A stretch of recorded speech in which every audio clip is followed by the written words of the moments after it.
Cavecast, the uncensored show for nerds of all kinds.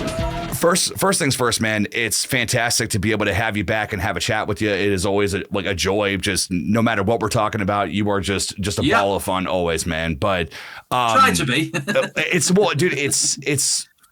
It's crazy to me that it's like you keep the good attitude, like you have this fire in you. And I know that there's good days and there's bad days, but there's no other way to say it, dude. YouTube has been dicking you around like crazy.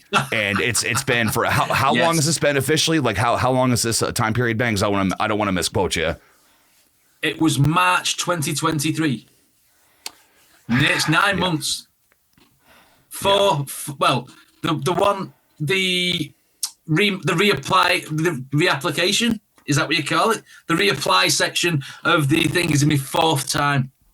Yeah. It's the fourth time, because you obviously do it the first time, you appeal the first one, and then you get 3 months, 3 months, 3 months. So this is my fourth time now. Hopefully, with the vlogs that I've done, because obviously that's your own content, they can't sit there and go, it's reuse. You know what I mean? Even though the contradictory rule book, if you like, for YouTube says in the do section, do reaction videos where you comment on the original video for entertainment purposes or educational purposes. It's what we all do. Now, if I was sat there just going, yeah, man, great song. See you on the next video. Which, by the way, there are some reactors that do that and have an audience, and I don't get it. You know, I'm not trying to throw shade, but I'm not trying to throw shade or anything. But it's like, dude, like you're like that basically is reuse, especially if you don't have anything over the video that's like deflecting the copyright or anything. Yeah. Do you know what? I mean, mine's purely for entertainment. I do a little bit of education now and again. Mine's purely for entertainment. But last night on stream, you might laugh at this. I did a reaction to Motionless in White. You know the band Motionless. Oh yeah. Motionless in White, right? Yeah. And I was on stream in front of you, and I went, "Today we're on Motionless in Wife." Right? I said wife instead of white, right? And then straight after it, I went, "I don't think she'd be happy with that, though, would she?" No, just you know what I mean? We have stationary love, and that's exactly. it. Yeah. So that's right. It's a blooper that can go as a vlog. You know, anything that I've done or I mess up or I like. When I watched one of your driving vlogs, I was like, "That's a good idea." Mm-hmm. So you sort of inspired me to start talking in the car. Yeah, you know what I mean. So and I think it's one of those that because like we've had some people like specifically Ron, because I mean we've talked about this on other like streams and stuff, but when he was designing thumbnails or he was coming up with video ideas, he was like, man, he's like, I don't want to rip you off. And I'm like, dude, what do you think we did to get to where we are? We took what people did and made it our own. Like, I mean, because like there is no originality anymore. You know, like it's just the originality is just gone with everything. It's like you've got to find a way to make it original. You know, and it's it made me leap for joy to be able to see that, because it was that moment of like, oh, clever girl. It's like, dude, like he did it. That's so awesome, you know, and especially too is that depending on what you're talking about. Then? Yeah, clever girl. Yes. But no, it's awesome. It's just great, man, because like you are somebody that, you know, I've said this many times, but like from the beginning of Riker Road, or whenever you found us, is that you've been nothing but just a support, just like in that community. And then, you know, to be able to now call you a friend is just, it's amazing, you know, to be able to see where you've come from and how everything has happened, you know, and it's just seeing the driving vlogs was just a moment of me being like, all right, man, like it's like he's not letting this situation like bring him down. He's like, no, I'm going to keep evolving. I'm going to keep trying. I'm going to keep doing this until essentially I get to where I want to be, you know? So, what I would say is this, is that go ahead and if you want to kind of give like just maybe if it's possible, like a small preview, say somebody has no context for your situation, go ahead and just like explain the reuse thing and like how they were using that and saying, because like it was essentially they were saying you were uploading videos that weren't yours with no editing. I'm sure that's the legal thing of reuse. Yeah. Right. It all started a long time ago now. No, I'm not going to start that. What it was basically, when I said to you earlier on before we started recording about the viral video, viral video is a very good thing. I got a viral short. It got me up to around about 18 million views. It was 18 million views on one short. It got me 36,000 subscribers, right? What it was, I'd been watching certain videos on TikTok, certain videos on YouTube saying what you can do to certain videos to make them your own. Like, add a little bit of commentary over it, or, you know, like what I did basically, I got a load of clips and I fashioned them together. Like people like hurting, well, not really hurting themselves that much, but like bloopers, or they've tried to throw a basketball in the net and it's hit them on the head and stuff like that. You know, stuff like that, not soft stuff. Right. You know what I mean? And put a little commentary like, and this guy thought this was going to be a good idea. Do you know what I mean? And then it hit him. But it took off and it went woo like that. And it got at the first month of that video got me over £1,000 on that short. Really? Yeah. And then the next month, it did the same again and got me like 1,700 fucking quid. And I was like, this is brilliant. Fantastic. I'll do another one of them, because I took some advice from another short and another video saying that because you're editing it and putting your voice in it, blah, blah, blah, you are effectively making it yours. Right. Going viral is amazing. It is like, look how many views I've got. Look at this going up. Look at my subscribers. They were going up as I was swiping my phone. Subscribers was like, whoa, this is going to be amazing. Bang, bang, bang. The trouble is, when you go that viral, as in like 80 million views in, I think it was just over a week, you get noticed. But not by other creators. You get noticed by YouTube. Yeah. You get bots sent to your channel. And basically, what they said to me was, the reuse that I've been getting done for was, and it is in the don'ts of it, but I'd never seen it before. Don't compile clips from other websites. So I compiled about 7 or 8 of these clips, but I did do a bit of talking on it. So I thought that quality, I didn't know you couldn't splice them together. Let's put it that way. Right. But I'm thinking, if I watch that as a reaction, then I'm watching a spliced video, and that's okay because I'm reacting to it. So my voice still, I think I acted on bad advice. So what I did, I deleted it. It broke me out, that, mate. I deleted it, and all my views from up to 50 million come straight back down to 30. I was like, dude, for real, right? Yeah, I had to delete it. So that's when I thought, well, okay, I've had a slap on the wrist, right? So I went through all the shorts that were anything that was like, I had a couple of Jim Carrey clips on there. I had a couple of like, with talking on them and writing and stuff. And then I thought, I'm just going to wipe them all out. And then you can't say anything. And then, mate, honestly, right, they done me for reuse again on the next time I reapplied.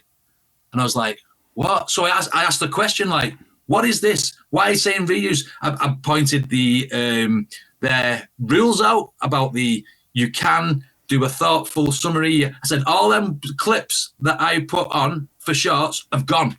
Yeah. All those have gone. That cannot qualify me in that don't section anymore. All my videos, it says Lee Reacts, Infinite Reactions, everything's a reaction. It says it in every single title. It says it in every single thumbnail.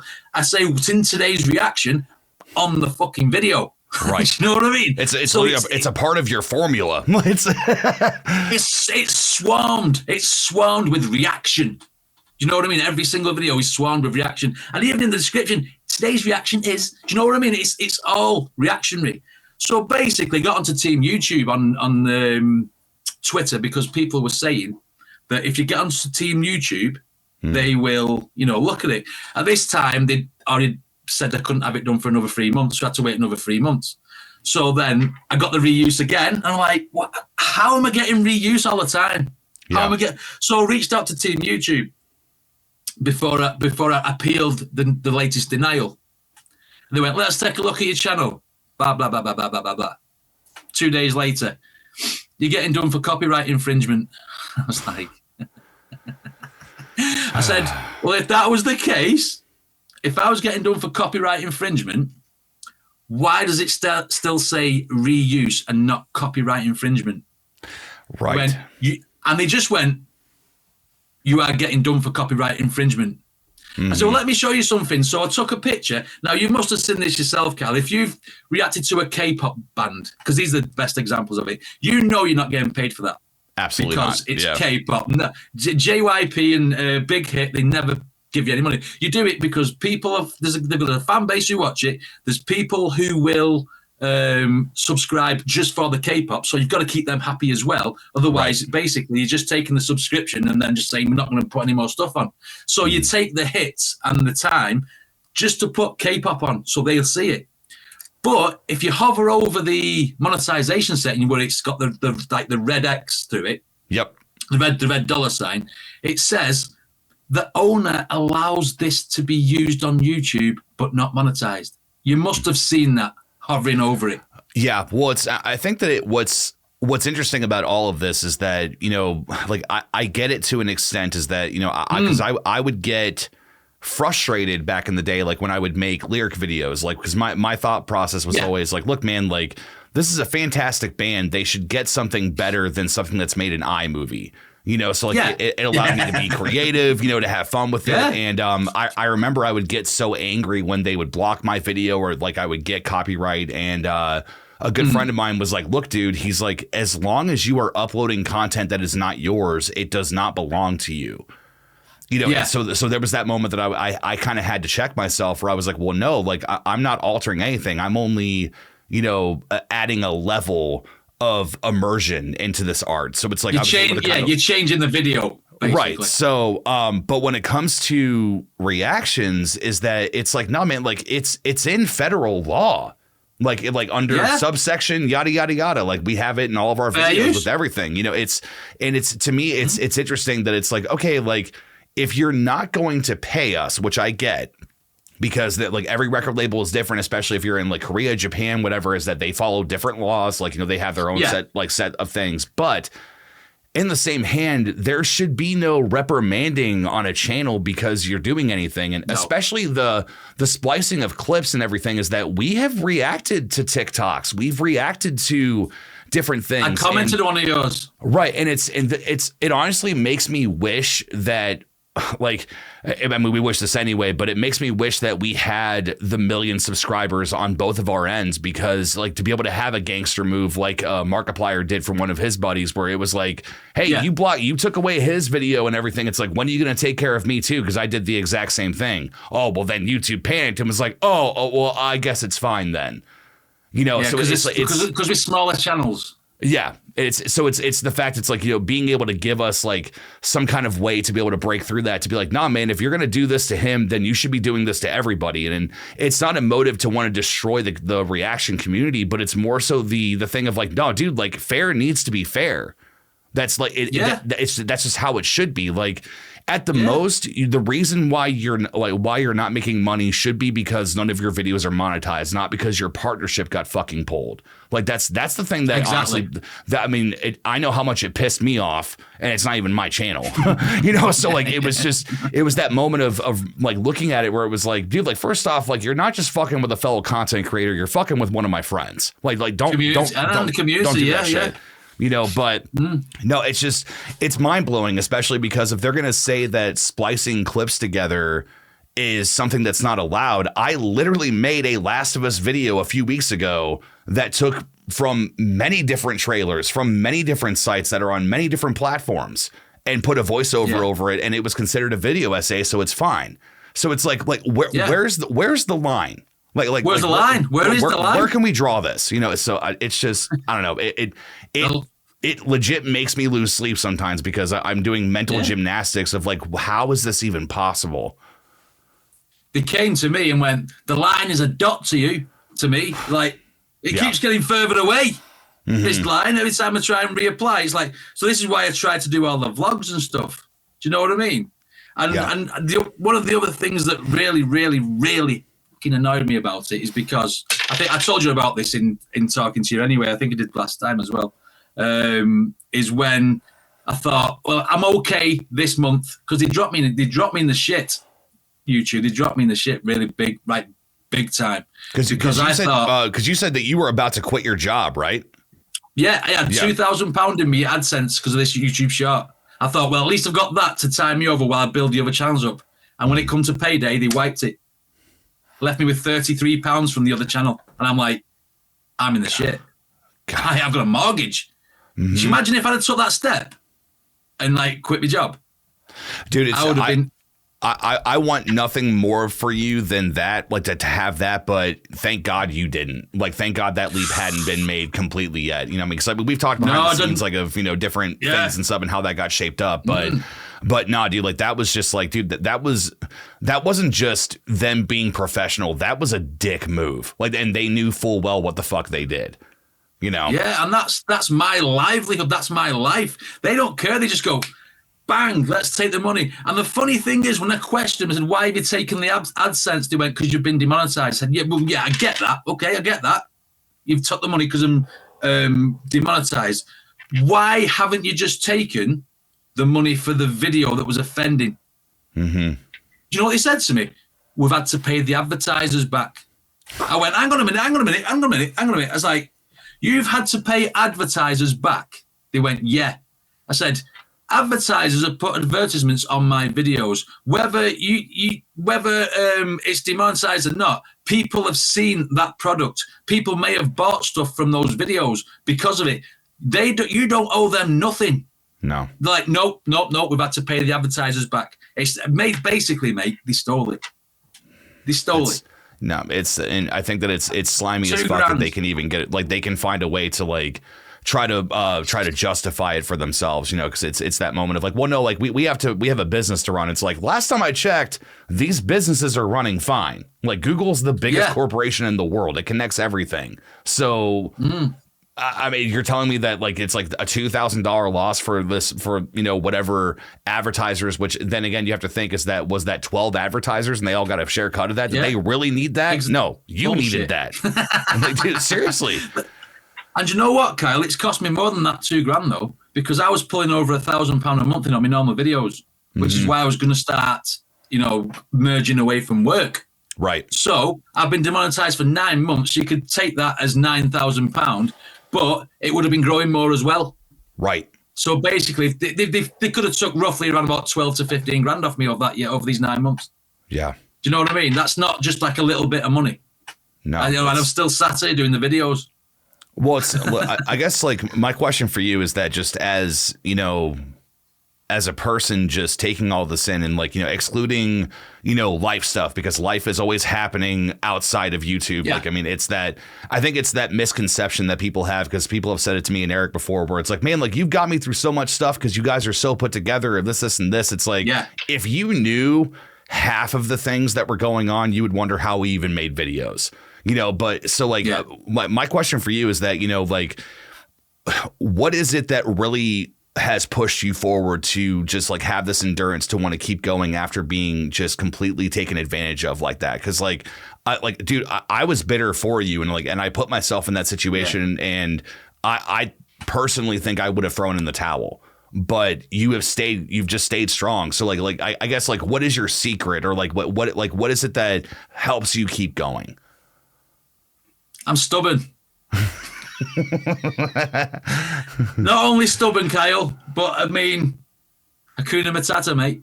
You know what I mean? It's one of them. I'm one of these people. I am positively charged like 99.9% of the time. I evaluate things. If something happens in my life or whatever I'm doing, and it is beyond my control, even if it's traumatic, after 10 minutes or so, I'll go, right, thought process. Can you control this situation? No. Why are you worrying and wasting your energy? What can you do to remedy it? If I can control it, then go out there and do it. That's my thought process after about 10 minutes of something pissing me off. Even football matches when my team loses. Can't do nothing about it, so why worry? I'm going to get loads of shit off the rival fans, blah, blah, blah. But anyway, I had this other channel, IMR Media and Gaming, which had 4,000 subscribers on it. It was making 30 quid a month. I was putting stuff on it like downhill Barbie Jeep racing and stuff like that, you know, different reactions. And I went, I'm going to have to grow this fucking channel because I am down, because I had days off work that I wasn't doing anymore and stuff like that. So I plowed all the music into IMR Media and Gaming. It's now up to around about £700 a month now. So it's getting there. Right. And it's on 26,000 subscribers at current point. So, you know what I mean? It's growing. But starting from the bottom, mate, is so tedious. But, I mean, that was me going, like, I was just that's me dusting myself off, pulling my pants up and going, right, yeah, I'm going to do this. I'm going to put everything that was there over there now, and I'm going to concentrate on this channel. I've filled it on full of vlogs so they can't do me again, sort of thing. You know what I mean? Mm-hmm. But yeah, I'm stubborn. I've got a lot of patience, mate. I have got a lot of patience. Yeah. You know what I mean? Wait, I used to be a builder. You have to have patience. Building houses brick by brick. Right. Yeah. Well, especially like, because it's that whole thing of like, there's nothing worse than starting over. Like, you know, your homework gets deleted the night before that it was due, you know, or something like that. Like, it's just, yeah, I think that's really what proves like the resilience of people, you know, and especially like with, you know, the hard times in my life and the different things that have happened is that it's like, yeah. I know that in the moments that I've been in a good place with it, that, you know, faith has gotten me through it. But even then, it's like I've still had a piss poor attitude when I had faith on my side, you know. So it's like it's just it's something that very much just it perplexes me when I see people that face adversity where it's like, no, man, like when the camera's off and you're by yourself and you're in your thoughts, you know, and it's like that. It's like those are the moments I think of because it's, you know, that there's so much more than being on camera, you know, because this is the small window that we allow people to be able to have in our lives, you know, and it's just it's wild to me, man. Like, it's like every time that we're talking, like, you know, like you've been very, very real about where you've been at, but you're always like, nah, man, I refuse to give up. You know, open book, mate. I'm an open book, and I always have been. Yeah, yeah, yeah. It's just, I'll tell you anything. I'll tell you the colour of my underwear. I don't care. I don't have any boundaries, mate. Honestly, I'm a type of person. If something's going to try and knock me down, I'll put my boxing gloves on, and I'll you know, come back. I've done it once before. I'll do it again. You know what I mean? That was my attitude. You know what I mean? And that's why I started making these other channels, all backup channels, all like say the Broken Biscuits ones, and get the stuff off me hard drive onto that channel. You know what I mean? And stuff like that. It's I'm going at it harder than I was before, and that doesn't sound right because I was going massively hard at it in the first place. You know what I mean? Yeah. It was you've got to do what you got to do, mate. And if I'm to get to that point in my life where I want to quit my job, this is what I've got to do. Mm-hmm. And if I get more monetized channels, I don't have to have the massive subscriber counts because I've got it spread across 5 channels. Yeah. And if I get monetization back on my main channel, it'll shoot back up. Yeah. That's. And I can say we're about the $9,000. I think it's honestly, it's like that whole thing of like, you know, what's the saying? I'm probably going to oversimplify it, but it's the idea of that always prepare for the rain. You know, like a farmer doesn't, you know, be like, oh, well, it's probably going to be a drought. It's like, no, you still plant your seeds. You still get out there every single day. You work on it because maybe that one day of rain will come, you know, and it's like, imagine being the guy in the drought that didn't plant anything and was defeated. And then there's a monsoon the next week, you know, so it's like, it's that tough thing. But I mean, it's just, man, like I'm very curious as far as like, as much as you're working now. And like, I mean, I think that the Biscuits like channel, like having that to where like you can dump all that stuff, it makes me very thankful for you that you had that as a backlog because you had so many videos that you can release, you know. So bang bang bang, right? Well, because I mean that's one of those things where like on the piss poor days where you're like, you know what, I'm gonna upload and walk away. Fuck this, you know. Like at least there's a video, you know. So it's like, you know, but just half of them are done on streams, so I don't even know what I've said on half of them. And I'm, you know, when I'm on stream, I'm being like I am now. Like I say, when I said like motionless in wife, well, she's not going to be impressed with that, is she? You know what I mean? Instead of motionless in wife, it's that's the way I am. I joke about everything, and like even when YouTube proverbially shoved it up my backside, you know, the next video I think I did the next video after that was a fluffy one. You know, the Gabriel Iglesias. Oh yeah, you know, Gabriel, yeah, straight in, yeah. I was like, well, let's get some comedy on the channel. You know what I mean? And, you know, I just keep going, mate. Just keep going. Perseverance, climbing that mountain again. I get knocked down, but I get up again like the song. Chumbawamba, yes. Exactly, mate. I'm going to start using that as my intro title. I'm going to say, I will not be stopped. No, I won't be stopped, mate, ever. So let me ask you this, is that with, you know, with everything that's going on and, you know, the even, you know, just the correspondence with YouTube even today and like moving forward, is that as far as like the stuff that you want to do, like 'cause you've been doing like the driving vlogs, you've been doing other things, like what take me through kind of like where your creative process is right now. Like what's some other things that you think that like reactors can do, or something that you would want to do that would kind of put us into that how do I say this, the normal part of YouTube, instead of being of like the reaction part, because I've learned that reactors are very much like a cult following. Of like that. It's like there's a very specific group, but what are you togetherness? Yeah, right. So it's like, but like, what are you doing to branch yourself out? Like, because like you've done the driving stuff, but what else is out there that you want to try, or that like that's on your mind? Do you know what I like doing, Kyle? I like doing comedy sketches. I like doing things that are funny. Like when I made the video for you, stuff like that. I've got one planned for Eric as well, but I'm not going to tell you what that is. That's going to be so, yeah. Eric's is going to be more in depth than yours, because yours was just an headbang. Eric's is going to be spectacular, mate.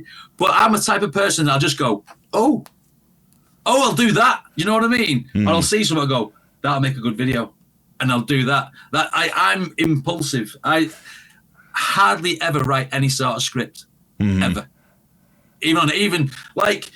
The only script I wrote was a Resident Evil video gameplay, and I was doing like, I think I sent you the video, and it's got like action scenes where I got to the village, and I was narrating it. Yeah, I was narrating it, and I'll write that down, and I'll put the scenes in and do it that way.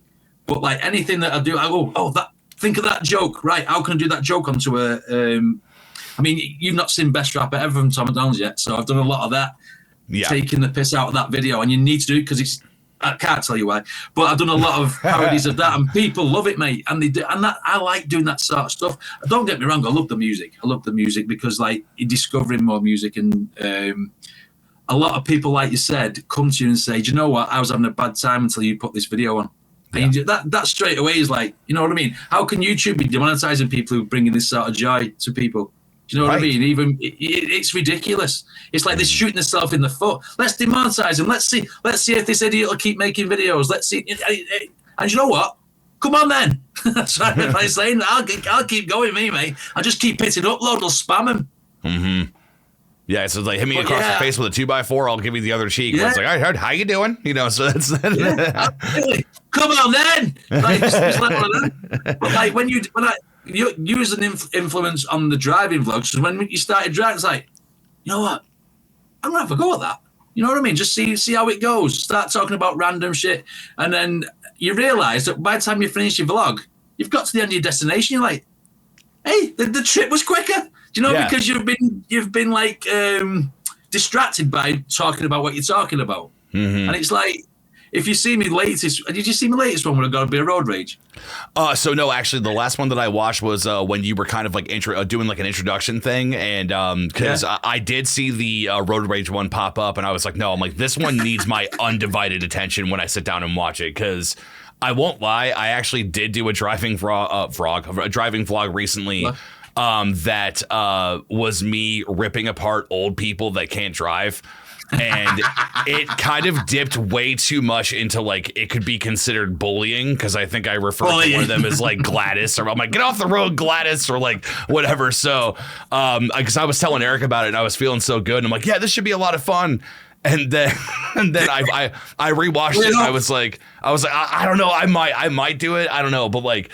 Because I think one of the things I said was, I was like, yeah, they're always out in the morning, but they're never never out when I'm coming back to work, because they all go to bed at 3 fucking p.m. So it's like, so like, it was just like, but no, so like, I kind of like, it was ironic that you did that, because I was like, man, like just recently, I'm like, does this man know what I've been making by myself? I haven't talked about this. This is wild, so, but no, so like, give us a little window into that.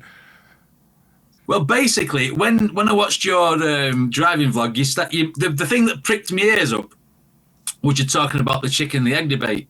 You know, which came first, all that. Yeah. And I went, right, I got a couple of points on that. I'm going to do a driving video on it. So I did the driving video, and I'm talking about, I got a case for why the chicken should come first and why the chicken shouldn't come first. So that's what I did. But as I've got to my second point, I've turned this corner, and it's a traffic lights, 4-way traffic lights. So 2 go and then 2 go. Yeah. So I'm waiting to turn right. And then as I'm turning right, the car just jumped the light, nearly smashed into the side of me. That video could have been a whole lot different. Right. And so that's the one that would have gone viral. Yeah. And I'm going, chicken, egg. you fucking knobhead!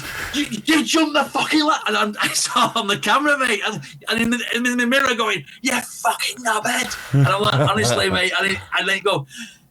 I'm not going to get out and punch anybody, don't worry. Anyway, going back to the chickens, and that's how my video went.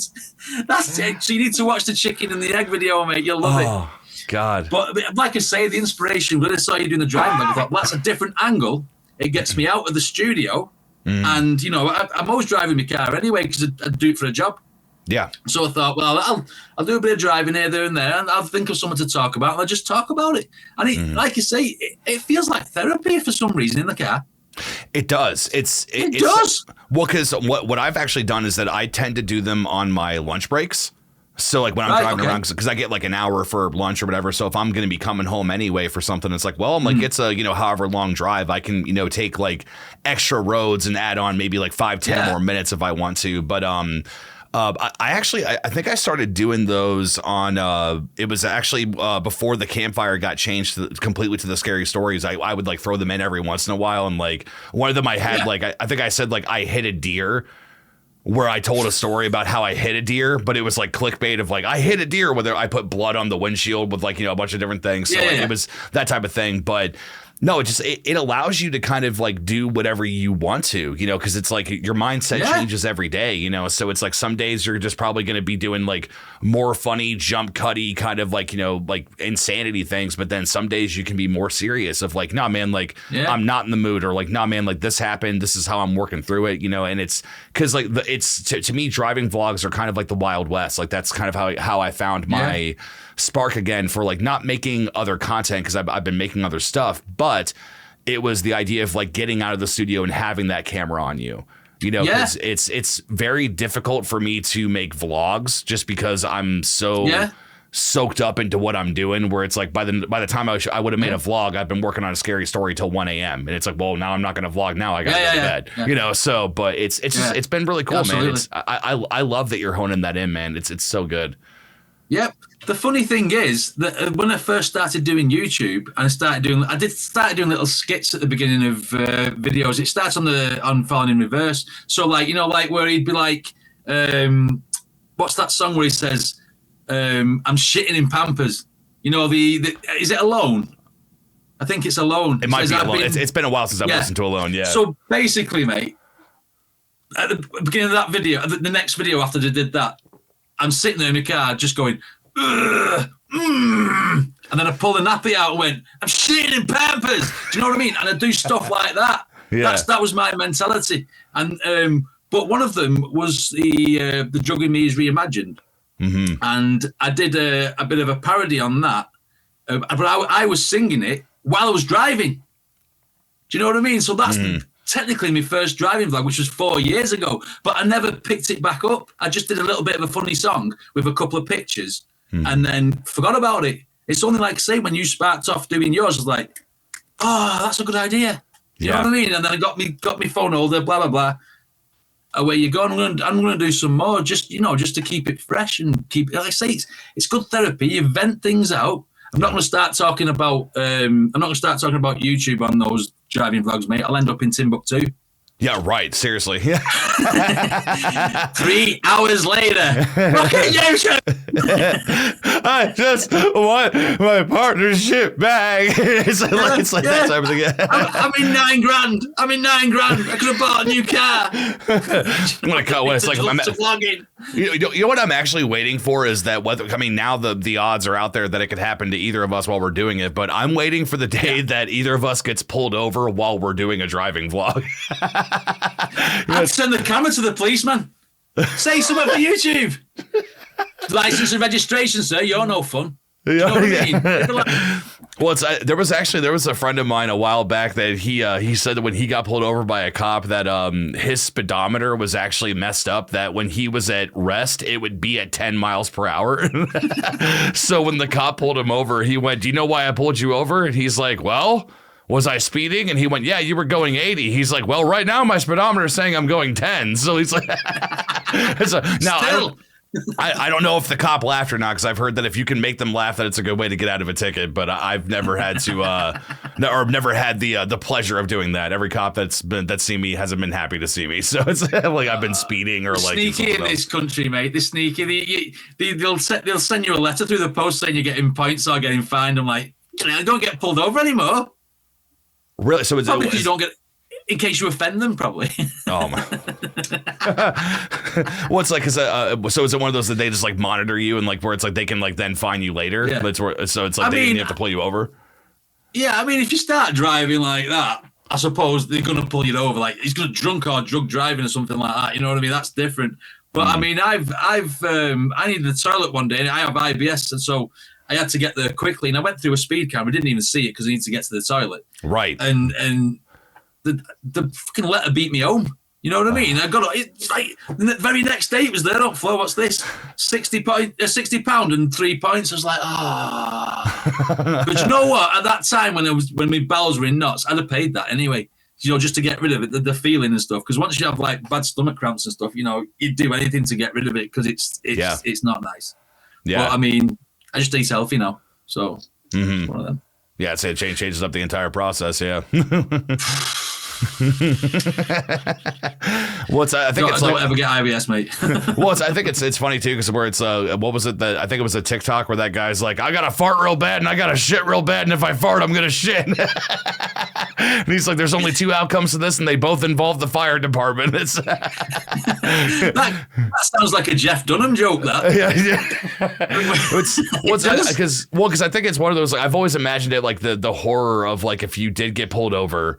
And if it's that moment of that, it's like, no, man, like you're like, if you come to this window and if you keep me here long enough, you're really gonna not want to be around me. So it's like if like either give me a ticket or let me go, whichever one's gonna be faster, you know. So it's like you can berate me over the radio. I want the day where the copper pulls you over and says, Let me see your driving license. Oh no, it's you from YouTube. Hey, how's it going? You know what I mean? I'd like something like that to happen. Like it's Jake Paul giving double points, double fine because he's a knob. Do you know what I mean? Seriously. Stuff like that. Which I'm curious is that with you being in the other part of the world, did you watch that the fight between him and Mike Tyson? What fight? There was no fight. There was this. Yeah, the biting. Yeah.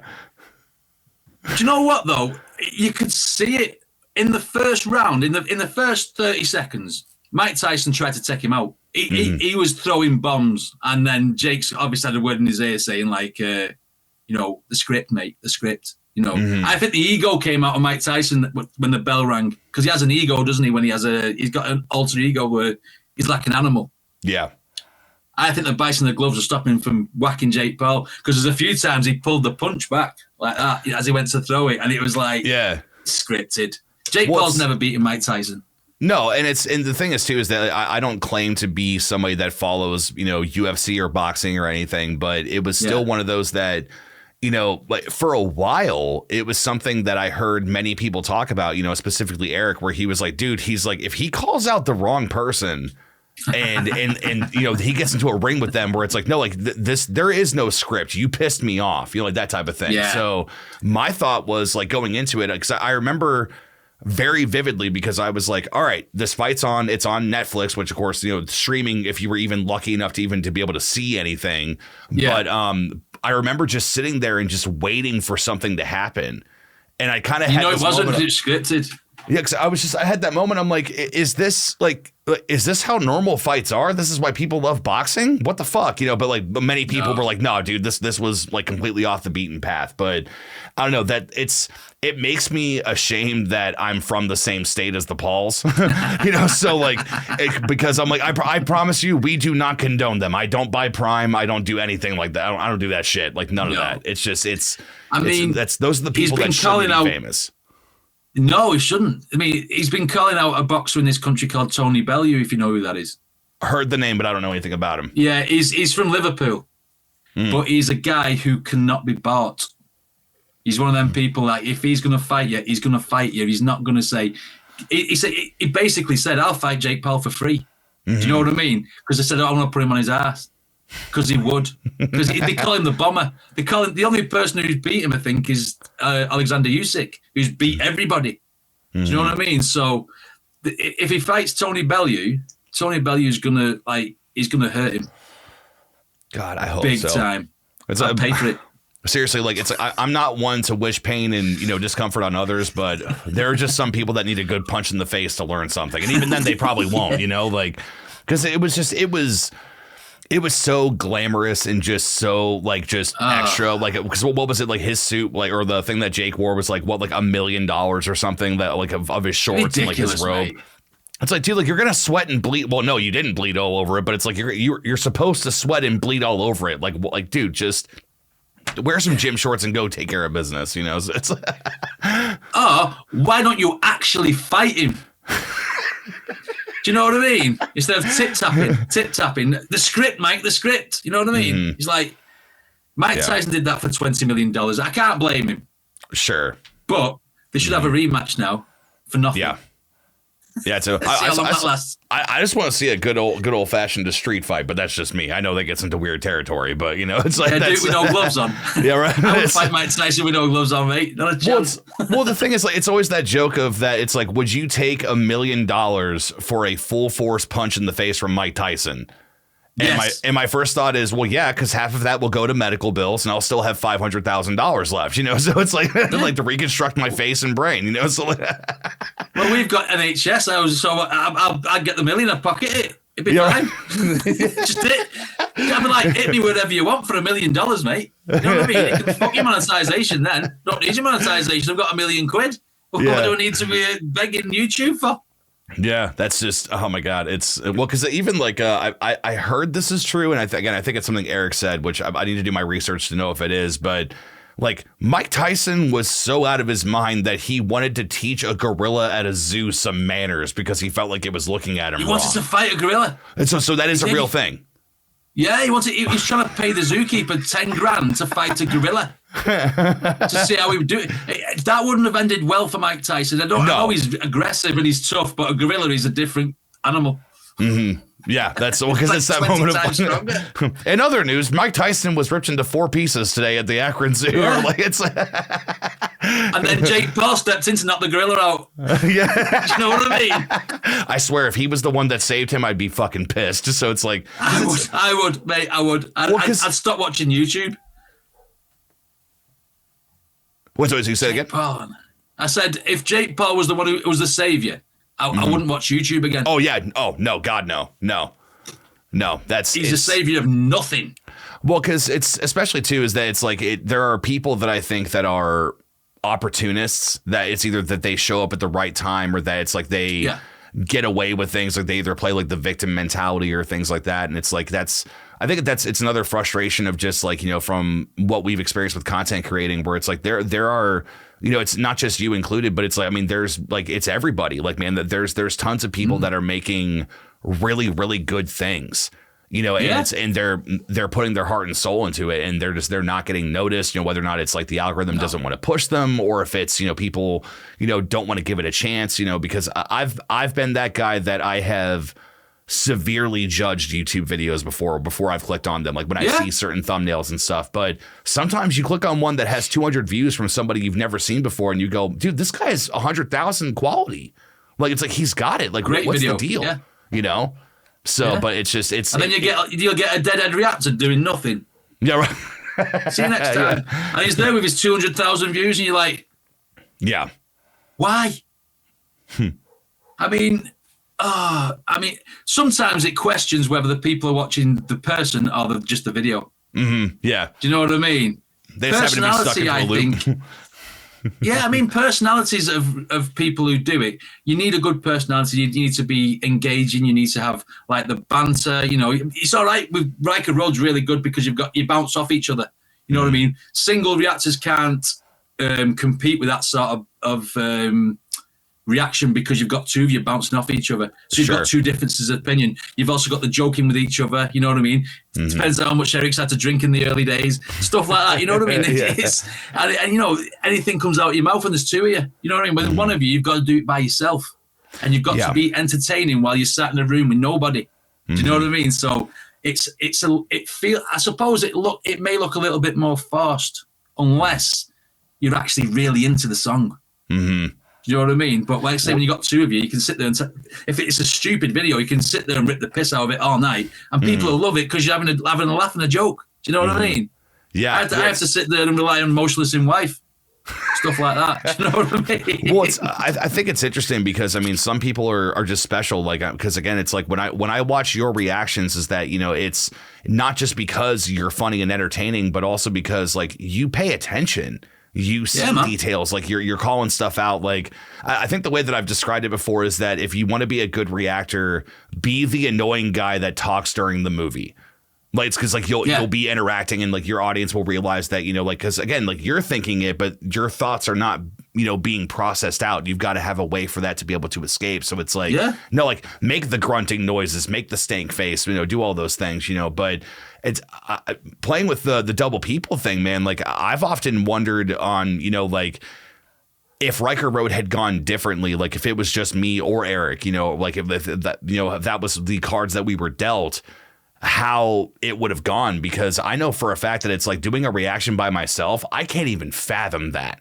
Like, it's just I've gotten so used to the dynamic. Oh, dude, for real. Like, it's like because I've done small things before, like when I think it was the It Chapter 2 trailer dropped, like when my channel was really old. Like I did one on there where I was like, oh my God, this is so crazy. That's Mrs. Kirsch. It's this, it's that. But I don't know. Like for me, it's one of those like, man, if I'm reacting, dude, I gotta have Eric. Like I've got to have like another person there for it. So like, well, you're finding out who you are with the detour, aren't you?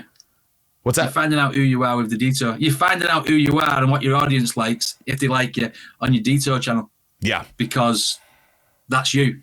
It's primarily you. I know Eric puts videos on as well, but it is primarily you. Same with the Cavecast. You know what I mean? It's primarily your channel. I know you obviously have your mum on and you have like Eric and like Thunder Rooster and other people, etc. But I mean, is that you're basically the host of that show, really, aren't you? You know what I mean? Yeah. So that the Cavecast is 95% you, and the detour is like, you know what I mean, individuals. So you're finding out what's good and what isn't. So you should try and do a reaction by yourself. Man, I think I don't know. It's one of those that I'll be honest, man, is that as I mean, because Eric and I have talked about this on live, so it's not that much of a a nerve shattering thing. But I personally am looking forward to the day that with content creating is that like it's kind of that Stan Edgar moment from The Boys where he's like I eventually want to get out of the superhero business. It's like bullshit. No, you don't. It's that type of thing. Like 5 to 6 years, I plan on doing something else, but. I think it's it's easy to be in that mentality right now because I know for our end of things as far as like our performance is that December and January are the worst months of the year. Like everything dips. It's awful. But seeing the other things like being able to entertain people in a way that isn't relying on someone else's content, like there's this inner smile that happens when I get a detour video done, just because it's like, man, like the music is ours. It's just us. It's just this, like, because I've gotten flagged by YouTube before by using copyright free things, like whether it's pro scores from like Video Copilot or like different things where they're like, no, you can't do that. I'm like, motherfucker, this is literally made for this reason for me to be able to be monetized. Like, and then they're like, oh, well, I guess you can have that, but drop it down 2 semitones. Oh, is that the trick? Yeah, definitely. I've got tricks and everything, mate. I can give you the perfect filter. I can give you the perfect music. I can give you the perfect thing to unblock things. You know what I mean? I've done this for a long time with a lot of videos. All my early ones, I've got really, really stupid filters on, and then I've honed it to put picture in picture smaller, and then put maybe a graphic of like the artist like singing into a microphone, but turn the opacity on it so it's a little bit see-through. It works. Works, mate. It does. But I mean, going back to the singular thing, do you, when you do, I say it this way, with me, when I do a video that's mine, and I do maybe a little bit of a joke in it, something that's supposed to be the epic part of that video or the funniest part of the video, I get the biggest buzz when somebody picks up on that in the comments. Do you know what I mean? Because like that's what it was intended to do. Yeah. The funny one was, I did the video about the chicken or the egg, and everyone talked about me shouting at that driver and he crashed into me. Yeah. Love the road rage. Should do more road rage. Well, I can't force road rage. Yeah, no. It's just somebody nearly crashed into me and I gave him a bollocking because I forgot what I was doing and where I was because I was in the car. And I did say to you last time, Kyle, I've got bad road rage. I've got terrible road rage. I should leave the camera on all the time, mate. I could probably do a channel. You know seriously. What I mean? Well, I think just it's the swearing though. Well, because I think it was even like how I heard somebody say it before was it was during production for The Last of Us was that when they were first developing it, that they were like, man, like we were kind of hitting, brick walls everywhere until we developed the combat and they realized they were like, whoa, these 20 seconds in this 8-hour experience were incredible. How the hell did we make that happen the entire time? So it's like finding your road rage. Like, I mean, that's something that, I mean, do I think that you should only do that? No, because I know that you have much more in you than just to be pissed off, but it doesn't change the fact that you being pissed off is hysterical, so it's like, so I think that it's kind of cool. Like when you have those aha moments, because there's times that like, even like, especially in podcasts too, like when certain people will talk about certain moments, because Lori she'll like comment as she watches it, so there'll be like maybe like 4 comments from her like she's a part of like, the conversation, so that stuff is cool. Like I've come to expect that, but when you have a moment of like, man, I think it was for when I had my buddy Hobbit on, when somebody was like, dude, good for you for opening up about your substance abuse and how you've overcome it and like this and this, and it was like, dude, that was like 30 minutes in. Dude, thank you for being there. Thank you for sticking through. It's just that's sometimes the audience surprises you, and it's like when they're feeding into you, you're feeding into them. And that's how they get more. That's how you get that magic. You get that lightning in the bottle every time, And it's, sometimes that lightning is very dim, but, it's a little speck, but it's like it's still there. Don't matter. Shake it up a little bit.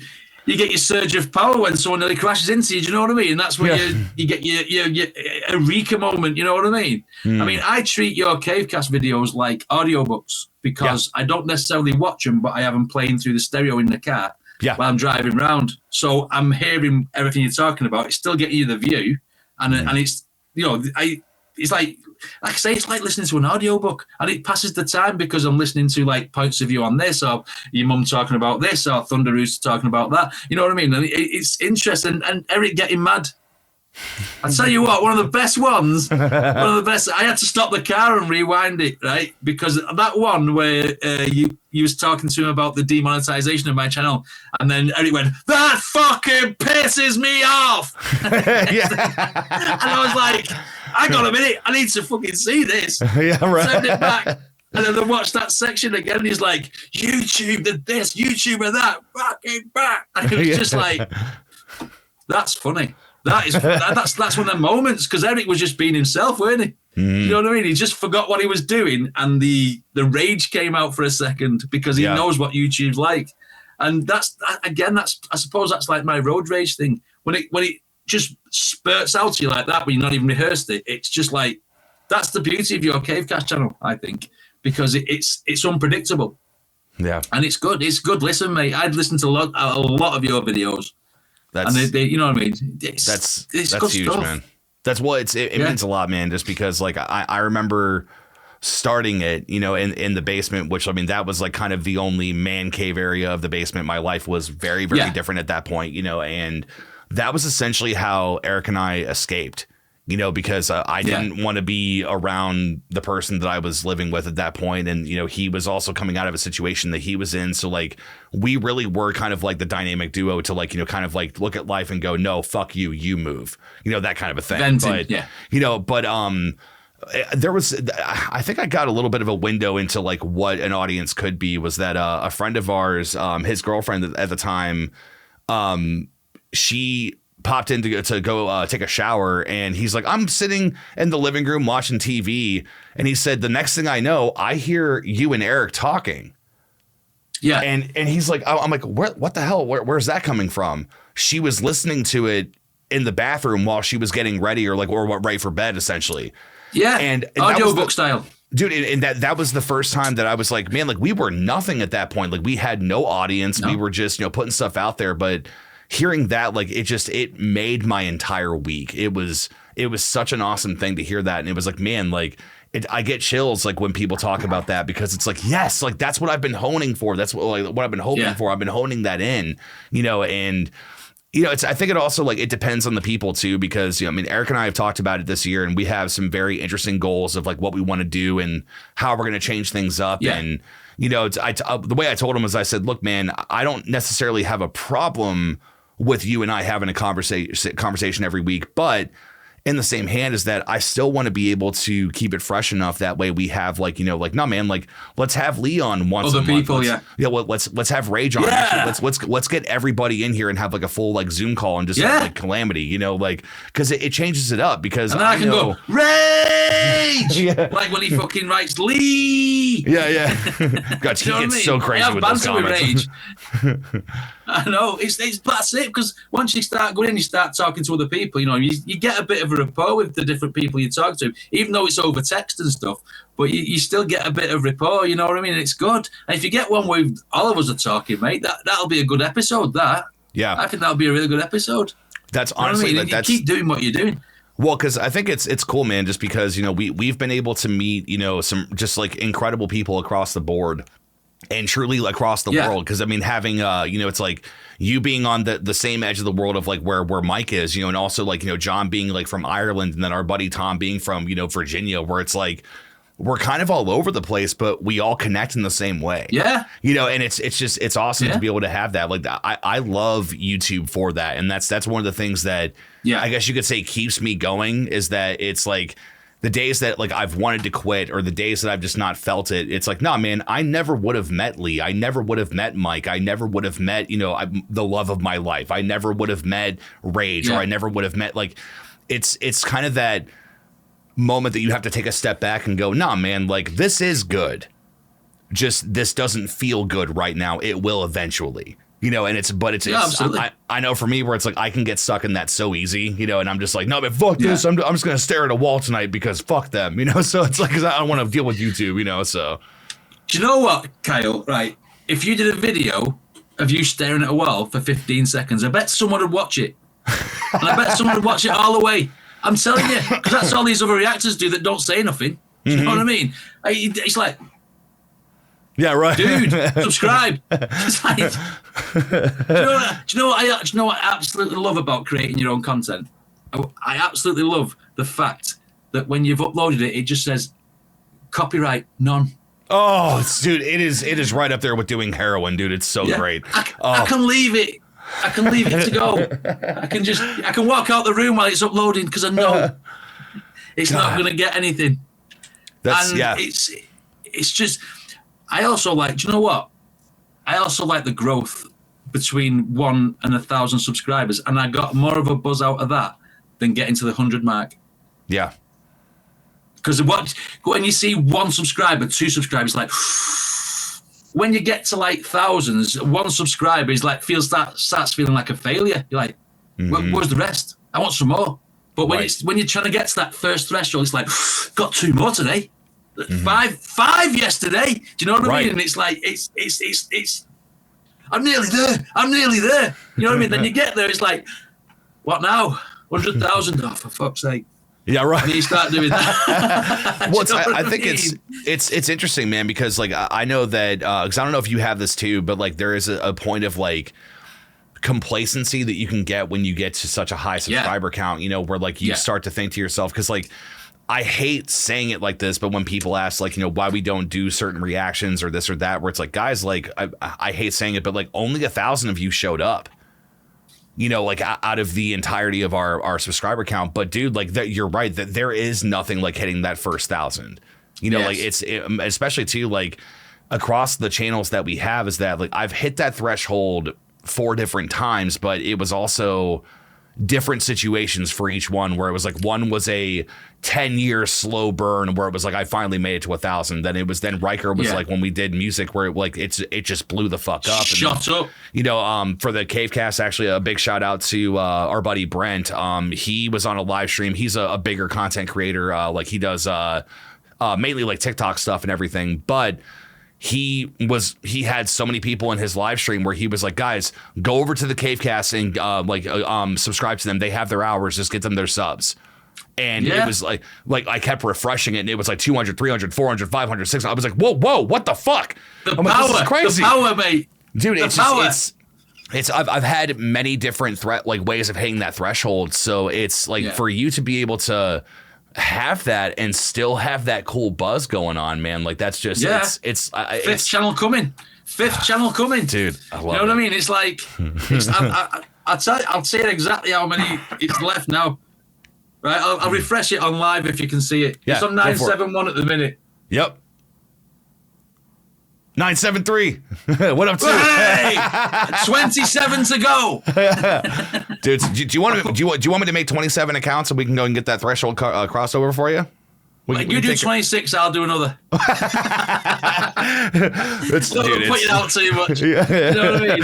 Careful, they're listening. They're gonna stop us. How are you finding your new schedule? You're not just banging Riker Road all the time. That didn't sound right. So, well, that's honestly, sometimes it feels like more that you're getting banged, not in a good way. That's me, mate. I'm the one who's getting shafted.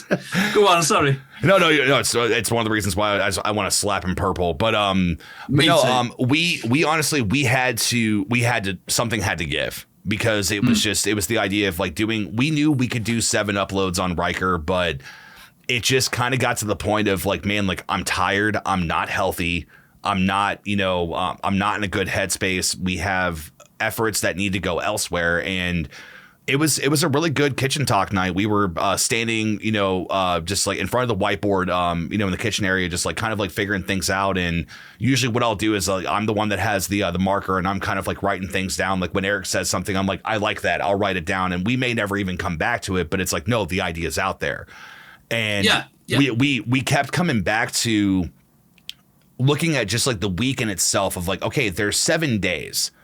So is it proper to have 7 uploads on one and then have uploads that stack on those days? Or is it better to just delegate all of our power and go, look, across all 4 channels, you're going to get 7 uploads a week, and then be able to like have that, at our disposal and to make it easier, just because I know for the weeks that I would prepare to do 7 videos in one night or 3 one day and 4 another, all the while making a scary story, and then all the while getting a podcast ready, and then still working my day job. And, like it was getting to be too much. So we just decided to look at the formula of, okay, well, Thursdays are a normal day that we started to quit uploading because Eric would go live longer to get interaction up.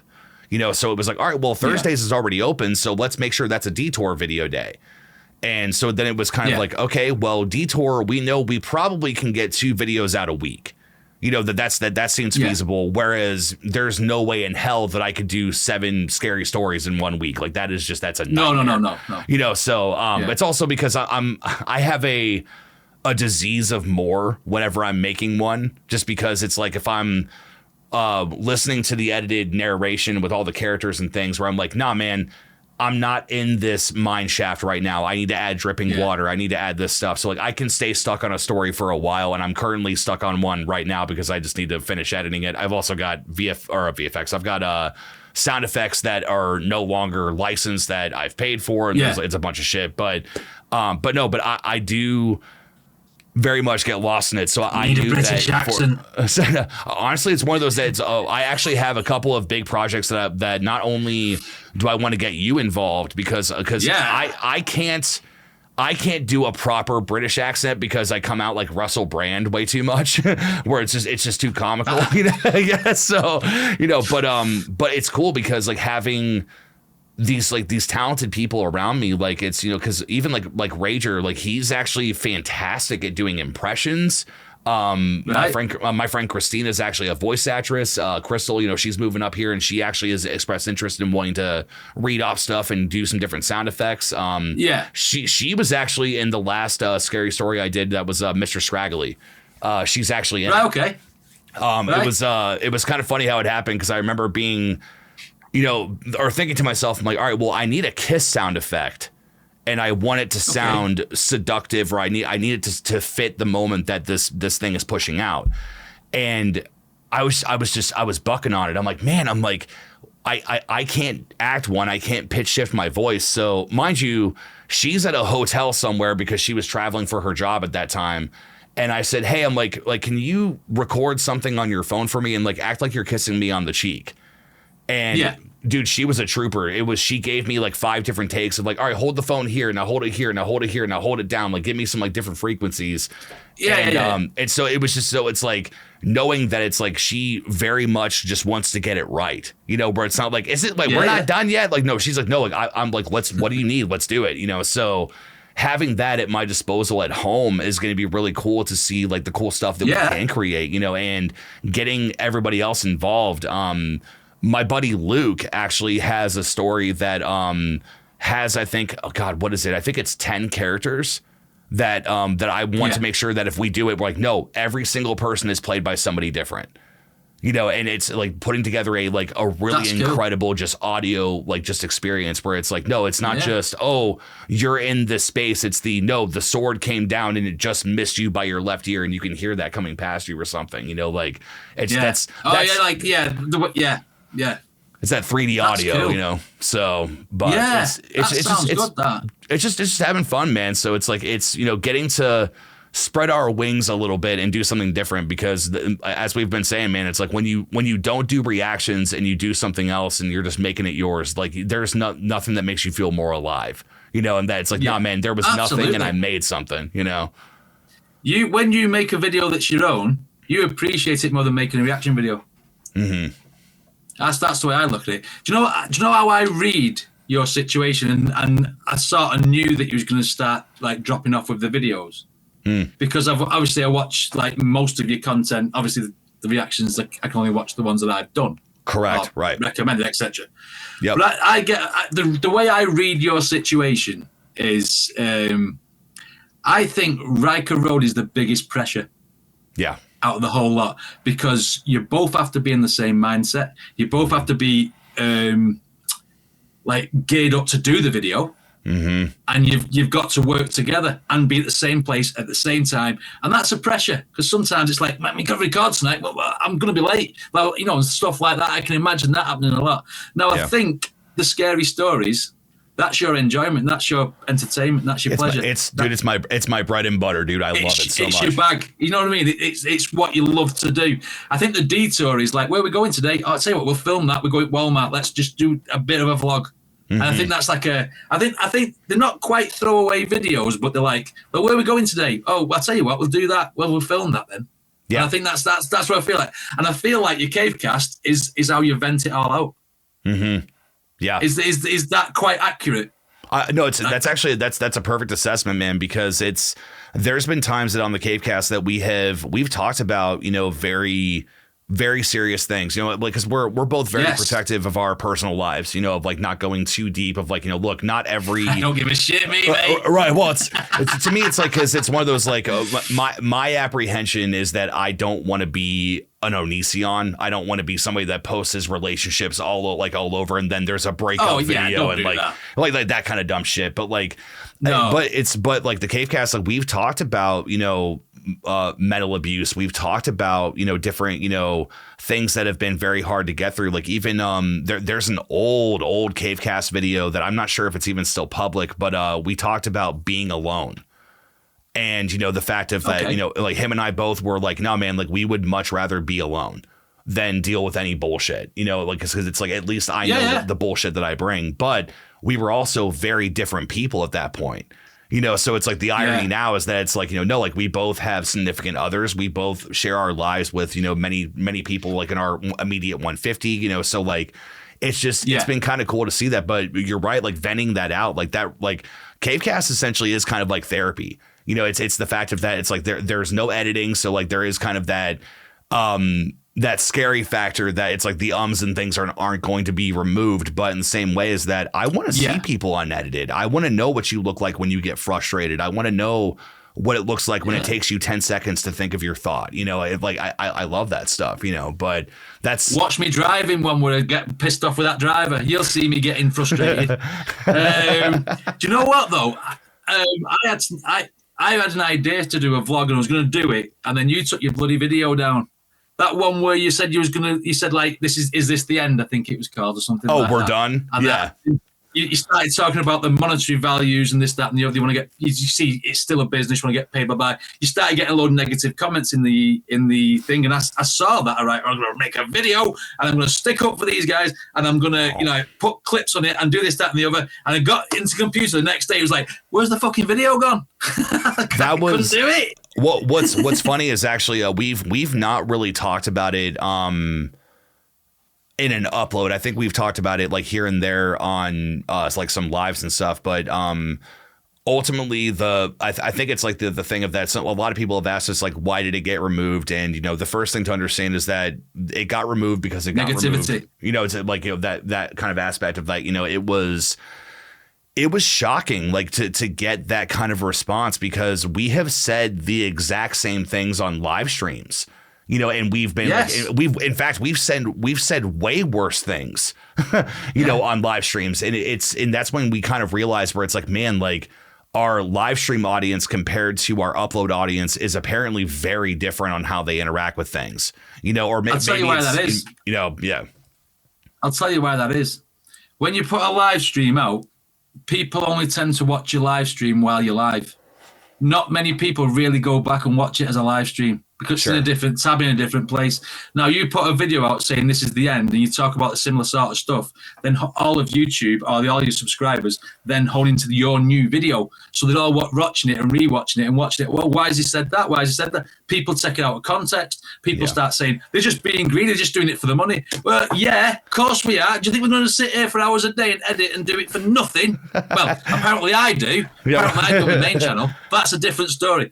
But that's my stubbornness. But basically, people don't understand. Like, you're doing it for clicks, you're doing it for views, you're doing it.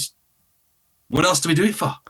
See, and do we not do it for views? See, and this, I think the thing that pisses me off the most about that video is that it's a couple of things. Is that it kind of proved our point, because it was the fact that it was like, guys, like, you ask for these artists, like we're taking time away from our families and time away from our personal lives to do this, and it's like this little window that you see that happens. That's not the only time that it takes to do this. Like that's not including editing. That's not including the therapy session we had to have beforehand to calm down to be able to do it, And the interesting thing is that in an hour, 17,000 people showed up.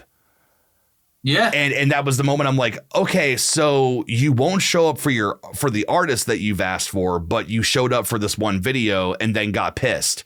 Because like there were some comments that was like, don't tell me how to watch my videos. And it's like, well, no, I will when it comes to the health of the channel. It's like if you were in our situation, you would be like, dude, show up in the first 3 hours. This is bullshit. We're giving you guys an 8-hour window of grace of like seeing how this can perform, and that's like how we've like tried to do it. But it was just honestly like there were some things that were, if I could say this lightly, is that weren't handled well on both sides, from the audience and then our absolutely side. So for every action there's a reaction. Yeah, right. So it was that moment of like, man, like we need to just put our heads down and just move on from this, and we need to just do what we need to, and at that moment, for me, like I was kind of in that mentality that day as I was watching it unfold. Like I was hurt. I was shocked. I was, mortified, like now granted, I will say this is that, with you included, is that, the people in our lives, they were like, no, dude, fuck them. Like, no, dude, like this, like there's nothing wrong with what you said. And by the way, the things that they're mad about are 3 minutes of an entire 20-minute video that you guys contextualized everything, talked about why this is happening, the like frustration of like, because we did a video when the channel first started, when people were writing our ass about putting copyright stuff over Ronnie's videos. And they were like, it's like, like you don't got to do anything. Just, just do your reaction. Stop, making it a problem. And it was like, guys, you can say he doesn't do this. And you're right. Ronnie doesn't. Epitaph Records does, so it's like, it was like, we've had those moments before where we've had to have tough love. And it was, you always met with well, no, I wouldn't say like with everybody, but like for a majority, it was like there was a positive feedback of like, you know what? Thank you for explaining that. That makes this a lot easier to understand now, but normal people. Yeah, right. It's just the We're Done video. Like it's one of those that a part of me does kind of regret that it's not there, because I know that in the long run, we I feel that we made the right decision, but in the same hand, it was also a big relief to not have it out there anymore, because it was just the idea of like, we can take the focus off the negativity and just focus on the music, you know, and just, and, you know what the sad thing is? You know, just do our thing. Do you know what the sad thing is about that, mate? Do you know what the sad thing is? And it's true. You can blow your channel up to 1 million subscribers within a year if you talk about everything that's negative. If you start causing controversy. And the sad thing is, like you say, you hit the nail on the head when you said 17,000 people showed up because it was a negative-ish title saying, is this the end, or are we leaving, or something like that it was. So it's like, whoa, what's going on at Riker Road? Whew, they all come in swarming. Now, when you start talking about things, and like Eric got a little bit heated as well, going like, you're fucking, you know what I mean? And people hone in on that negativity. And because they do that, it gets views, and it gets pushed in the algorithm, because it's getting a lot of hits very, very quickly, because a lot of people are just there for the drama. Yeah. And that is the trouble with today on YouTube. I can post 10 different reactions about different bands that sing about positive stuff, and it's like, yo, you get a few views here, a few views there, and then you put Tom McDonald beefing with Matt Lethal. Mm-hmm. Bang! You know what I mean? Shitloads of views because it's beef. And because people love controversy. Yeah. And gravitate towards it straight away. And it's like, oh, he's clapping back at him. Oh, he's done another video. No, he's done another video. Oh, quick, get all these reactions out. Tens of thousands of views because of it. You know what I mean? And even to Falling in Reverse, when he did all them, like Watch the World Burn and all that, it was like aggressive. It was like, you know, confrontational and angry. They're the sort of videos that get views. When he did Last Resort Reimagined, beautiful song. Absolutely fantastic video. Didn't get the views of the other ones though. Do you know what I mean? Like Popular Monster and all the ones with the aggression and stuff, and like and blood and what have you. And that's the sad thing. Even though these absolutely fantastic songs and great videos, but they're like, oh well, this is a soft one. I'm not going to watch that. Do you know what I mean? It's like, oh, come on. Yeah, I don't want to feel good today. I kind of want to dig into the problem. You know, it's like that'd be a better place to be. Like, and like, trust me, I get it too. But like, maybe mine has just evolved. But like my YouTube watching now is, dude, I've got such a hard on for fucking Hell's Kitchen with Gordon Ramsay. Like, dude, like that dude, like, it is something that like I've watched, like just like whether it's compilations or like I've watched like maybe 4 episodes of like what's uploaded to YouTube, you know, like, of like what's there. But there's something about it where like, it was kind of like watching To Catch a Predator, where it's like, dude, like I love watching the light just leave their eyes and just like, you know, it's that type of thing. And they deserve it. Yeah, it's they like, dude, mate. It's that moment you're getting that buzz, you know. It's feeling good, you know. It's because my main thing for a while was that when I would play Death Stranding, because it's a very, you know, kind of mindless game, is that I would always have YouTube on in the back. I love it, dude. It's so good. Eric will be good at that, walking and running. Yes. So, hey, he's running because he's scared. We'll hug him later. He's conserving ammo. God, I still to this day can't believe we played through that. That was crazy. That's fucking brilliant. Absolutely brilliant, mate. I mean, I like Gordon Ramsay's analogies. Like when he says things like, this steak is so undercooked, it's still mooing. Do you know what I mean? And stuff like that. It's brilliant. I mean, like you're saying, when them like Hunters for Justice and stuff and catch them people, like he's like, no, I've not been messaging someone who I thought I was. Yeah, right. Now you're in the shit. Like, get him in prison. You know I think that was the one time that Chris Hansen was like, he's like, I don't like every interaction to be the same. So he said the guy was washing his hands. So I just went over and grabbed some paper towels and went, here you go. And he went, oh, thanks, man. And just looked over at him and was like, who the hell are you? You know, so like, but dude, it's just, to me, it's like my YouTube like watching changes a lot. Like I've got like my main thing that I keep up on is like movie reactors, like people that are like watching The Last of Us or like, you know, Squid Game, things like that, you know, keeping up on that. But I've gone through a Dr. Phil stage where like I would like couldn't get enough of mental health and seeing these crazy people on there to like, you know, then it was like for Hansen and then, you know, all that stuff. Like I'm a very odd duck when it comes to those things. Like if you look through my watch history, you'd be like, here's Fall for Me 15 times and then there's a random episode of All Pork Dishes, you know, or some shit. Like it's like so I'm a very this is a guy who's thinking about one thing all the time and then goes, hang on a minute. Yeah, right. Yeah. And then goes on to something else.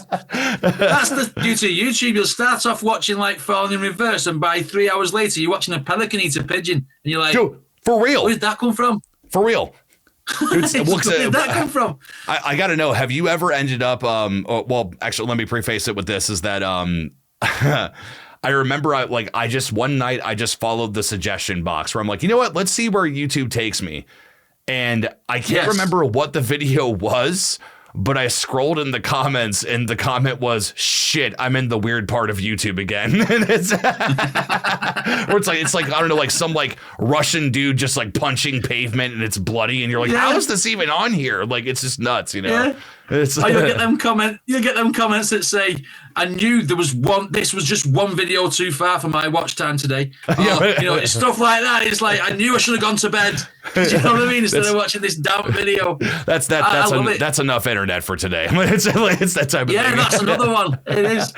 Oh my God. There's so many strange things. I'm dead intrigued about what got me into it was your Cavecast video about the back rooms. You know, when you first started talking about that, and I was like, I'd never heard of that before.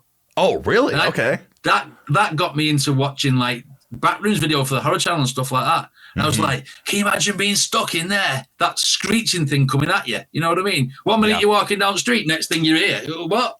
Do you know what I mean? It's like, the concept. It's crazy. Well, I think what somebody said was that what's terrifying about the Backrooms is that you could literally be. Like, what was it? They said that you could hit your funny bone on the doorway of your kitchen and no clip out of reality and just end up there. Like, it's random. You know, it's that type of thing. Like, I'm going to walk like this, me. Yeah, right. Keep the elbows in. Well, because I had a Backrooms experience. Well, not experience. Well, hold on. But let me preface it by saying that, mind you, I was on video call with Crystal. We were talking. And I went to go step onto the floor of the basement and something hit my foot where it was like this like weird, like almost like popping sensation that was like coming up underneath the knuckles of my feet. And I stopped. Like, mind you, we were like in the middle of a conversation, not even talking about anything paranormal. And I stepped down and I went, what the fuck? And she went, what? I'm like, I don't know. So I kept walking down the steps, and when I would be about to hit the floor, it kept happening. And I'm like, where? Like, what am I stepping on? It's going through my shoe.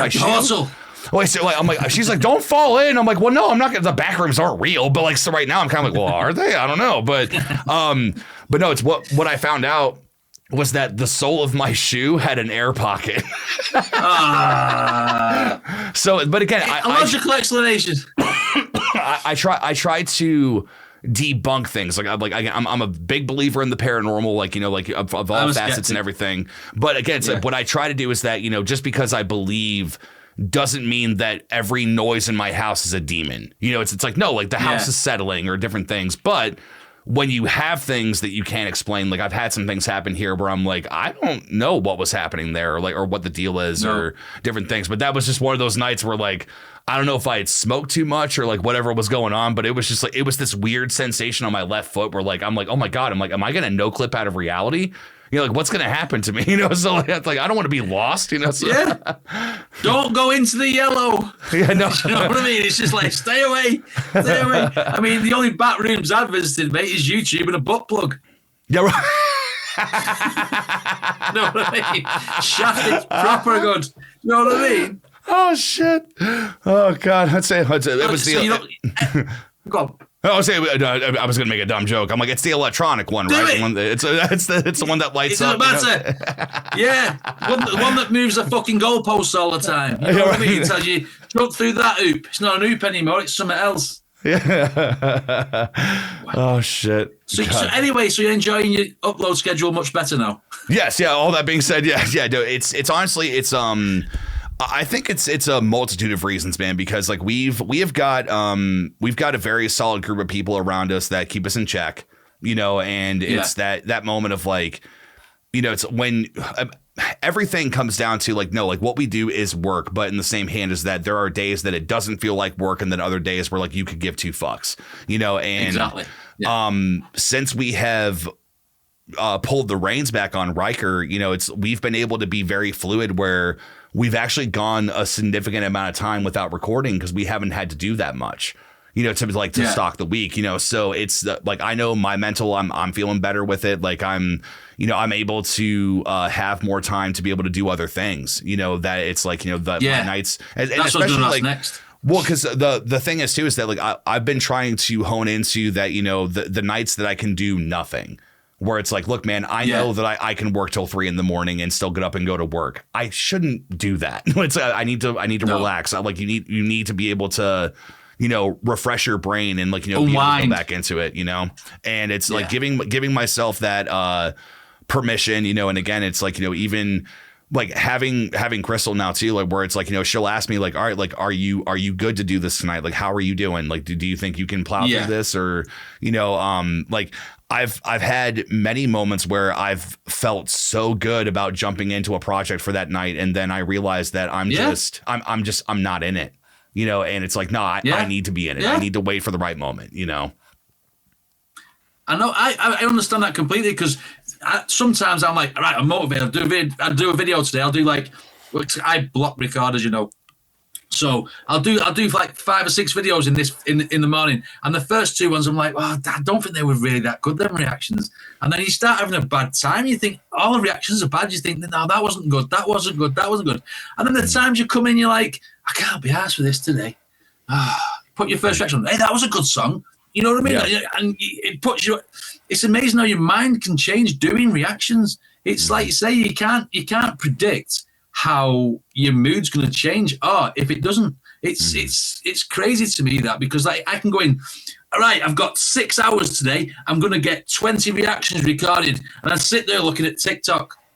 Yeah, right. Shit, I've only done 3. Do you know what I mean? It's dinner time already. Yeah, the day has been wasted. Yeah, right. I know. And do you want to see a big irony here? Do you know the sign that I bought to remind me not to quit?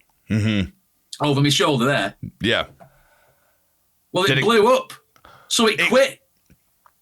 That is the enemy. It quit. That is the enemy right there, trying to taunt you. And this dude, that is. It is. So I put a picture of Chester up above it to tell it fuck off. Oh, dude, that's because I kind of wondered, because I saw that it wasn't on, but I was like, oh, like he must have, like, for like lighting or like whatever, maybe he was doing something different. But dude, like that's that.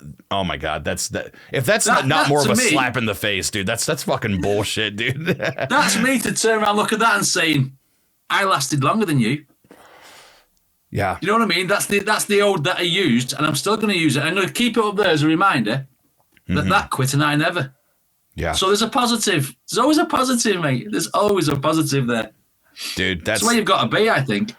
Dude, that's solid as hell. I think that's actually a good place to actually bring it to a close for tonight, man. Stay positive, dude. That's always stay positive. I try to like, you know, to take that energy and like be like, nah, man, like I want to be able to experience that much of it, man, you know, and just like and take that in, because it's so damn important, because on the days that you aren't, or the days that you can't, you miss opportunities to be able to make something great, you know. And I'm just absolutely, man. It's an honor to be able to be a part of this community with you, and just to be able to see like your resilience and do things. And plus too, it's like you're not full of shit, and that's really amazing too. You know? Never. No, I am full of shit. It just comes out in a jokey fashion. That's all. That's too good, man. But I'll tell you how positive I'm going to be tomorrow when I get my emails to see if I got my monetization back or not. Mm-hmm. Do you know what I mean? Right. I deleted close to 900 videos. Some channels haven't even got that many videos. No, it's also I still got 3,500 on there. I was gonna say most channels also don't have 3,000 videos on a hard drive that you had stocked up, or what was the count? Mate. Yeah, last count was about 2,400. My God, dude! Like, no, you are set as hell, dude. That is so good. Broken biscuits. Hey, they're going on there, and like I say, because it streams so much and records so much, they just piled up. Do you know what I mean? And like I say, they're all there on computer taking up space. Yeah. And half of the reactions is me talking like this. I should edit them, really. Can't be bothered. I edit enough, me. Yeah, no, it's honestly, you got to give yourself some way to be able to relax with it, man, while something's still getting done, you know? So Damn straight, mate. Damn straight. But either way, guys, is that with all of Lee's channels, is that you guys can find him in the description below. So make sure you guys support him for sure. And usually I give Eric the ending line of every podcast to be able to tell the audience something that he wants them to know. But tonight, that is your call. You can tell the audience anything you want to. So the floor is yours. Okay. When someone tells you to quit, don't buy one of them lights because they quit. I am not a quitter. That is. Hell yeah, dude. And remember that. Dude, this has been so awesome, man. I could not have said it better myself, man. So, dude, guys, make sure you subscribe for more content like this. We got more Zoom interviews coming up this month that I'm so excited for. Don't want to spoil anything, but good things are on the way. So, but either way. And remember, if you think you're going to the back doors, check your shoes. Make sure there's no air pockets. Exactly. All right, brother. Thank you so much for being here with us, man. We appreciate it. Anytime, mate. See you on the next one. Adios.